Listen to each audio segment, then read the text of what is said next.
9 மாவட்டங்களில் ஜூன் 1 மற்றும் 2ஆம் தேதிகளில் கனமழைக்கு வாய்ப்பு இருப்பதாக வானிலை மையம் தெரிவித்துள்ளது. கோவை, திருச்சி, நாமக்கல் மாவட்டங்களில் ஜூன் 1 மற்றும் 2ஆம் தேதிகளில் மழை பெய்யும் என்று வானிலை ஆய்வு மையம் தெரிவித்துள்ளது. தமிழ்நாட்டில் இன்று முதல் 3 நாட்களுக்கு மிதமான மழைக்கு வாய்ப்பு இருப்பதாகவும் தெரிவிக்கப்பட்டுள்ளது.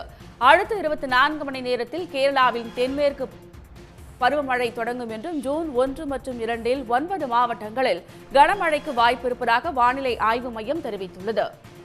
கூடுதல் விவரங்களை தருகிறார் நமது செய்தியாளர் ஸ்ரீதர். ஸ்ரீதர், முழு தகவல். தென் தமிழக பகுதிகளின் மேல் நிலவும் வளிமண்டல கீழடுக்கு சுழற்சி காரணமாக தமிழ்நாட்டில் ஜூன் 1, 2 ஆகிய 2 நாட்களுக்கு 9 மாவட்டங்களில் கனமழைக்கு வாய்ப்பிருப்பதாக சென்னை வானிலை ஆய்வு மையம் அறிவிப்பை வெளியிட்டிருக்கிறது. குறிப்பாக தமிழ்நாட்டில் கிருஷ்ணகிரி, தர்மபுரி, திருப்பத்தூர், சேலம், ஈரோடு, நீலகிரி, கோவை, திருச்சி, நாமக்கல் ஆகிய 9 மாவட்டங்களில் ஜூன் 1, 2 ஆகிய தேதிகளில் ஓரிரு இடங்களில் கனமழைக்கு வாய்ப்பிருப்பதாக சென்னை வானிலை ஆய்வு மையம் தெரிவித்துள்ளது. அதே போன்று தென்மேற்கு பருவமழை என்பது கேரளாவில் அடுத்த 24 மணி நேரத்தில் துவங்குவதற்கு சாதகமான சூழல் நிலவி வருவதாகவும் சென்னை வானிலை ஆய்வு மையம் அறிவிப்பை வெளியிட்டிருக்கிறது.